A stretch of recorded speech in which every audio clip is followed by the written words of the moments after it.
Bonsoir Marine Le Pen. Bonsoir. L'adoption de cette motion de censure aurait été impossible sans les voix du Rassemblement national.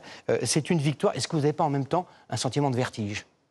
Non, je n'ai pas de vertige et je ne considère pas que ce soit une victoire. Je considère que nous avions un choix à faire et le choix que nous avons fait, c'est celui de protéger les Français. M. Barnier avait fait 3 promesses. Il avait fait la promesse de la justice fiscale. Il a présenté un budget 40 milliards d'impôts supplémentaires. Il avait fait la promesse de la maîtrise des comptes publics. Le déficit était aggravé. Il avait fait la promesse de co-construire le budget avec les oppositions. Et il n'a pas entendu les oppositions quand il a construit son budget. Par conséquent, ce budget était toxique pour les Français. Et la seule solution digne, pour ceux qui ont reçu mandat de les protéger, c'était de s'opposer à ce budget. Vous parlez de dignité. Cet après-midi, vous avez mêlé vos voix à la France insoumise. Des Che Guevaristes de carnaval, dites-vous, dont les idées sont dévastatrices. C'est vous qui avez dit ça cet après-midi. Vous étiez prête à tout, absolument tout, pour renverser le gouvernement de Michel Barnier. Monsieur Boulot, c'est pas de gaieté de cœur que nous avons, comme vous dites, mêlé nos voix. Comme vous dites, les Guevaristes, c'est vous. Non mais d'accord, mais enfin, je vous rappelle quand même que dans cet hémicycle, ceux qui ont fait voter les uns pour les autres, c'est la France insoumise, l'extrême gauche, LR et le bloc central, comme on dit, les macronistes. Aujourd'hui est une journée historique, Madame Le Pen. Oui, mais c'était, encore une fois, des bisbilles sur des lois, ça arrive. Ça n'est pas de gaieté de cœur. Je vais vous résumer ma pensée avec une phrase d'Henri IV. L'immense amour que je porte à la France m'a toujours tout rendu facile et honorable. J'ai trouvé facile et honorable de défendre les Français, y compris au prix, effectivement, d'être obligé d'additionner mes voix avec la France insoumise. Avec des gens que vous ne trouvez pas très honorables. C'est vous-même qui le dites. Non, mais bien ça ne vous pose pas de problème. Mais on censure le gouvernement. On censure le gouvernement et au travers de cela, on censure le budget. Pour protéger les Français, Monsieur Boulot, il n'y avait pas d'autre solution que cette solution-là. Encore une fois, je le regrette, Monsieur Barnier, il suffisait qu'il accepte notamment de ne pas désindexer les retraites, de ne pas taper sur les retraités pour que cette situation n'existe pas. Que dites-vous, que répondez-vous à Michel Barnier qui hier affirmait que plus de 17 millions de Français allaient voir leurs impôts augmenter si il n'y avait pas de projet de loi de finances qui était adopté d'ici le 21 décembre prochain, ce qui est un scénario possible? Non. Nos institutions sont en granit, Monsieur Boulot, en granit. Et c'est grâce à Michel Debré et au général de Gaulle. Ça veut dire que, tout à fait évidemment, cette affirmation va être mensongère d'ici quelques jours. Qu'est-ce qui va se passer là? Il va y avoir une loi spéciale qui va permettre une continuité de la vie de la nation, que nous allons voter bien sûr. Et puis il va y avoir la nomination d'un Premier ministre et il va lui-même retravailler à un budget. Et tout à fait évidemment, l'impôt sur le revenu sera indexé sur l'inflation. Et donc, comment en êtes-vous si sûr? Ah mais j'en suis convaincu. J'en suis convaincu, sauf à ce qu'un groupe me dise qu'ils vont volontairement faire payer les Français plus d'impôts sur le revenu. D'un point de vue constitutionnel, ce qui fait foi, c'est une loi organique de 2001. Et cette loi organique de 2001 dit que vous ne devez voter qu'à budget constant, à l'euro constant. Monsieur Boulot, je vais vous dire, tout le catastrophisme qu'on entend depuis 2 jours va mal vieillir. Et il va mal vieillir vite. Parce qu'en réalité, il y a eu d'ailleurs des articles qui sont intervenus pour dire mais oui, évidemment que l'impôt sur le revenu sera indexé sur l'inflation. Il le sera bien avant le mois de mai, qui en réalité est le mois qui nous importe. Et dans le pire des cas, il y aura des remboursements qui seront effectués. Donc faire peur aux Français, encore une fois, n'est pas de bonne politique. Moi, j'ai reçu mandat de les défendre. Moi et mes compagnons, on a reçu mandat de les défendre. On les défend.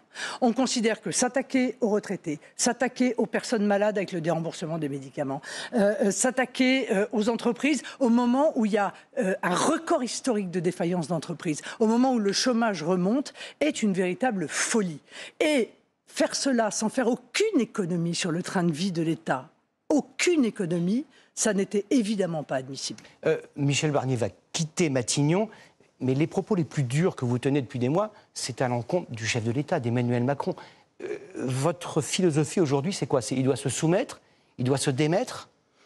Il assumera ses responsabilités, il fera ce que sa raison et sa conscience lui dictent. Mais il est sûr qu'il est le grand responsable de la situation actuelle. Car en réalité, tant la dissolution que la censure sont la conséquence des 7 années du macronisme, de cette rupture considérable qui s'est faite jour entre les Français et le président de la République. C'est la déconstruction de pans entiers de notre pays qui... C'est aussi la création de 2 millions d'emplois. Imputable. C'est aussi la création de 2 millions d'emplois. Oui, mais quel emploi, M. Boulot? Non, il n'y avait pas que des emplois précaires, Madame Le Pen. L'immense majorité sont des emplois précaires. Et c'est si vrai, d'ailleurs, et on le voit avec les chiffres qui sont donnés. La précarité généralisée pour tout le monde, c'est pas un avenir, c'est pas un objectif pour notre pays. Et évidemment, c'est aussi la conséquence de la désindustrialisation dont il est aussi, quoi qu'on en dise le responsable. Le prochain Premier ministre, il faudra que vous l'adoubiez. Est-ce qu'il y a des conditions que vous allez poser en disant un tel ne m'agrée pas, choisissez-en un autre? Boulot, on a été depuis le départ constructif et transparent, à la différence de la gauche qui a dit quoi qu'il arrive, on censurera. Ils ont d'ailleurs posé une motion de censure dès la nomination de M. Barnier. Nous n'avons pas fait cela. Nous avons dit nous avons un certain nombre de conditions très minimes. Nous voulons que nos électeurs soient respectés. C'est quand même la moindre des choses. Ils sont 11 millions. Et nous souhaitons que parce qu'ils avec sont... ceux de M. Ciotti. Parce qu'ils sont... Oui, d'accord, mais je crois pouvoir ce soir, en tout cas, parler en nos deux noms. Et deuxièmement, être respecté, ça ne veut pas dire seulement être poli avec eux. Ça veut dire entendre leurs revendications. Parce que dans une démocratie, si l'on n'entend pas 11 millions, alors on ne respecte pas la démocratie. Le programme du Rassemblement national, rien que le programme, tout le programme, ou quelques-unes? Absolument pas. Nous avons présenté un contre-budget. Dans ce contre-budget, nous avons sorti 10 petites mesures, 6 d'économies sur le train de vie de l'État et 4 qui nous apparaissaient inadmissibles, au premier rang desquelles, bien entendu, la désindexation des retraites. Donc, vous voyez qu'on a été très raisonnable. On est vraiment arrivé avec le minimum. Ce minimum, eh bien, semble-t-il, c'était trop pour M. Barnier. Et donc, c'est sur le programme ou les déclarations de ce futur Premier ministre que vous direz pouce en l'air ou pouce en bas? Non, ce Premier ministre va être nommé.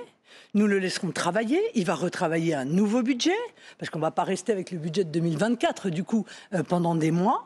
Et nous allons, co-construire, pas seulement avec le Rassemblement national, avec l'ensemble des forces, encore une fois, présentes à l'Assemblée nationale, co-construire un budget qui soit acceptable pour tous.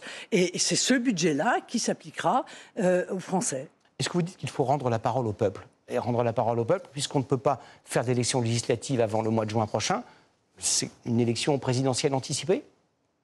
Mais moi, je ne pousse pas, je ne demande pas la démission d'Emmanuel Macron. Je dis qu'il arrivera un moment où, si on ne prend pas la voie du respect des électeurs et du respect des forces politiques et du respect des élections, eh bien, la pression sur le président de la République sera évidemment de plus en plus forte. Mais c'est lui seul qui aura la décision, le dernier mot. Si il veut que les Français votent à nouveau avant 2027 ou s'il souhaite à tout prix rester sur le cheval en quelque sorte. Le Premier ministre démissionnaire, Michel Barnier, laissait entendre très clairement hier que dans votre revirement, dans votre raidissement de position, entrait en ligne de compte votre agenda judiciaire. On rappelle que des réquisitions ont été prises contre vous et que si le tribunal correctionnel de Paris accède à ces réquisitions, vous serez inéligible immédiatement à partir du 31 mars prochain. Est-ce que ça vous a traversé l'esprit? Mais jamais. Est-ce que vous dites qu'il faut un chamboule-tout avant que cela éventuellement m'arrive? Je veux dire, non seulement jamais, et je trouve cet argument assez médiocre. Et d'ailleurs, si je n'avais pas voté la censure, probablement, ils auraient dit que c'était à cause des réquisitions. Voilà. Donc, vraiment, il y a d'autres choses à dire sur un moment aussi important que d'essayer de trouver un argument. Mais c'est tellement mieux d'essayer de faire en sorte que ce soit les autres qui soient responsables. Quand, en réalité, il faut le dire, c'est M. Barnier qui est responsable de la situation de ce soir. Merci, Marine Le Pen, d'avoir accepté notre invitation.